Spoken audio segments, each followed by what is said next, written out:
นี่มันบรรยากาศตอนค่อยเดินทางกลับบ้านเมื่อวานนี้ค่อยเดินทางจากเบลฟาสต์มาเมืองบริสตอลอังกฤษอันนี้มันสนามบินน้อยสนามบินภายในประเทศเบลฟาสต์มันจะไปทั่วทุกบอนในอังกฤษนี่ล่ะ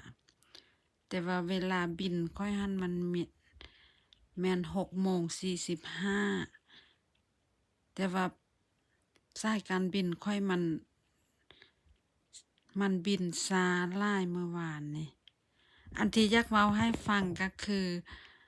ข้าวเหนียวค่อยสแกนบ่ผ่าน ค่อยละกังวลว่าแม่นย้านว่ายาค่อยพ้นบ่ผ่านแต่ว่าบ้านมาสแกนแท้ๆแล้วว่าแม่นข้าวเหนียวค่อยบ่ผ่าน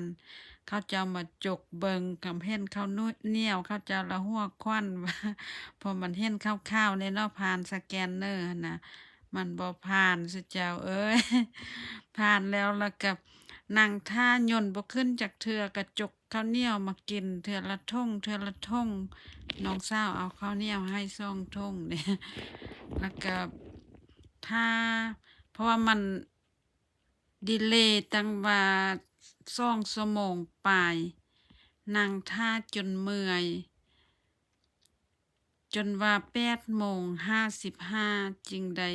บินออกจากสนามบินเบลฟาสต์มาฮอดค่อยนั่งทางแถวทางท้ายขึ้นยนต์เพิ่นก็สิแบ่งครึ่งเนาะหมวดที่ว่าปีอยู่ทางหน้าก็จะให้ขึ้นทางหน้าหมวดที่ว่าปีต้องได้นั่งอยู่ทางท้ายก็ขึ้นทางท้ายที่นะเพื่อบ่ให้มันสับสนกันเขาเจ้าจะเอามีเสือกมากันไว้แล้วก็เบิ่งตามที่นั่งแล้วเขาจะระบุว่าเจ้าได้นั่งทางหัวหรือนั่งทางท้ายก็ไปเรียนแถวขึ้นตามที่อยู่ในบัตรขึ้นยนต์หั่นล่ะเรียนแถวไปค่อยกับเก็บบรรยากาศไปเพราะว่าค่าเวลาเด้เรียนแถวยาวเนาะเดินทางผู้เดียวอีกหั้นนะขึ้นเครื่องแล้วก็แป๊บเดียวมันก็ออกกำลังประกาศให้ฟังข้อมูลความปลอดภัย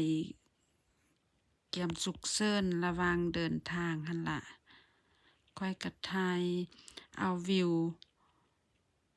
สนามบินก่อนที่เครื่องจะขึ้นมันก็ค่อยนั่งอยู่แคมป์ปองเยี่ยมได้มันจะผ่านซองปองเยี่ยมของยนต์หั่นน่ะมันก็เลยบ่แจ้งปานใดยนต์ขึ้นแล้วบัดนี้นะค่อยจะวิดีโอให้เบิ่งจนยนต์เข้าขี้เฟือจนมันมืดพุ่นล่ะค่อยจึงสิหมดบัดนี้ได้มันเข้าขี้เฟือแล้วได้มืดตึ๊บบัดนี้นะก็ส่ำนี้แหละขอบใจที่เบิ่งมาจนจบคลิปหน้าค่อยสิเอาให้เบิ่งตอนยนต์กำลังสิลงจากสนามบินเบลฟาสต์หาสนามบินบริสตอลเด้อสำหรับคลิปนี้ไปก่อนขอตัวนอนก่อนบ๊ายบาย